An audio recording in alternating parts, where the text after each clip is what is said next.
Today, we're going to talk about the worst strategy that most Counter-Strike beginners believe works. We're going to talk about a big misconception and find a way to become better players and break through some of these myths and misleading things that you may have learned from the past or bad habits that you're just building over time.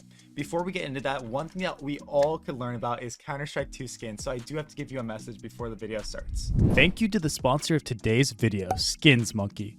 They are one of the greatest and easiest to use CS2 trading sites out there. You can swap out the skins you do not like for brand new ones that are so much more fresh. Even skins that are trade locked can be secured by adding them to your backpack. The greatest thing about the site is that you can buy skins for so much cheaper with a 35% deposit bonus when you use my code, COJO. Make sure to check out the freebie section where you can get a free skin just by completing tasks. On top of the bonuses, you also get a $5 bonus when clicking the link in the description. Alright, so what am I talking about? What is this biggest strategy that beginner players are falling for and doing wrong? If you look across my channel, I do tips and tricks and I teach beginners how to play this game. And one thing that a lot of beginner players start to fall into the habit to is playing too predictable through their utility that they're doing. Now, what do I mean by this? They are being way too obvious with the plan that they're trying to do, right? Now, at the end of the day, we do need to play fundamental CS. We do need to play properly, but a lot of times beginner players are losing the advantage and not able to beat better players because they are telegraphing every single play that they're trying to make, right? So they have a smoke and they, maybe they have a gap through middle here or something, right? Maybe they're playing in a 1v2 situation or something. They know where the info is. They know a guy is catwalk and they know another player is out long, right? They found the gap, they have the bomb on their back, and they could just win the round by going B and plant the bomb. What do beginner players do? Instead of just taking this gap through mid to B here, knowing that there's a player up there and there's a player long side, and just going to B site and planting the bomb, what they do is instead of that, they get so scared and they're like, okay, the proper thing to do here is to smoke mid to B because that's the angle that they could eventually shoot me from. So I'm going to smoke this here. All right, wait for it to pop. Now I'm going to come through here, and now I'm coming up through window. Now, what did that do? That just told them exactly where you are at, what you're trying to do, and your plans for the round, right? A good player, like I said, will sneak across here, walk up here, and plant the bomb, right? He might even plant the bomb in a favorable position for him because he has all the space in the world now. But when you do this, you're giving yourself so much less space and you're alerting the team to what you're doing, right? And beginner players will do this all across the map. They really will, man. Like, not just mid to B, but like if they want to go catwalk and they have a space, they'll throw a flashbang because, they were taught to flash angles off and do this. When sometimes, guys, it is so advantageous to, instead of doing these things, just jiggle info out, especially in clutch situations like 2v2s or 1v1s or something like that, because you can gather clues here and get all the space and find yourself in a very favorable spot. I'll use the mid to B example on other things that we can do with this too. You don't always just have to shift across here and plant the bomb up there. One thing that I love to do in these situations is fake the opponent out, right? So in this mid to B situation, I guess one thing that we could do is you could really try to outbrain the other team with the information that you have is smoke mid to B, and instead of doing the obvious play, go back up through cat. Don't make noise, but bruh.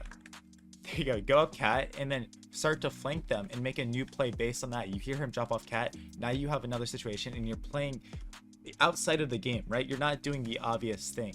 A lot of times I'll do this in post plant situations, and I bring up the T side because it's just so good, right?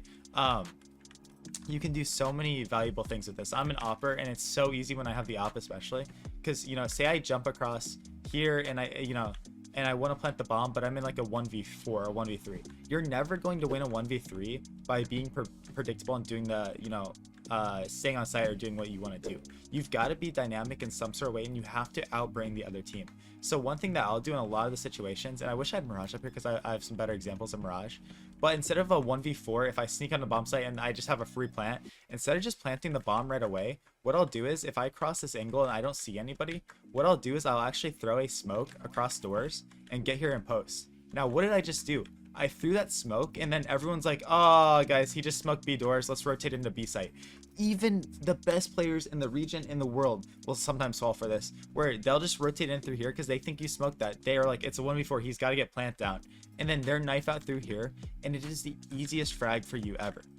Boom, 1v3, get the bomb down now, plant the bomb. and then do our next thing, right? Stay active, stay dynamic, maybe peek into tunnels. All right, nothing tunnels. Okay, now make a new plan, do something, right? You can do trick stuff like, you know, if you have a molly out window. Okay, I didn't do it right. Molly out window right here, and then you can peek behind it, or, you know, jump across door for info. You guys stay dynamic, and new players just believe that they've got to do the proper thing all the time. You don't got to do the proper thing. Sometimes you're gonna have to think outside the box and really push like what is possible. You have to push what's possible. I get it, it's scary. It is so scary in that 1v2 to cross doors here, because man, I'm just so vulnerable. It's a hard angle for me to fight. But you know, maybe you find a gap, maybe you make a play. All right, I'm walking through here. I see a shadow. He's sitting up there, and now we're gonna come up here, and boom, we killed him. And now we know the other guys. You have to be able to have this X factor. And new players think that you know, the video that they taught them for this smoke or how to play smart, they have to play smart. Sometimes playing smart actually ends up being the dumbest thing, like the lowest percentage thing that you can do, because you're way too readable. I love when I'm playing like players who are worse than me or like less skilled than me, and they're trying to play way too smart, because I get to just literally exploit that and run them over because they're trying to play too smart. I actually lose when players are playing very confidently and maybe not making the smart decisions, but like they're just a confident one. So I just wanted to share that advice to you guys today.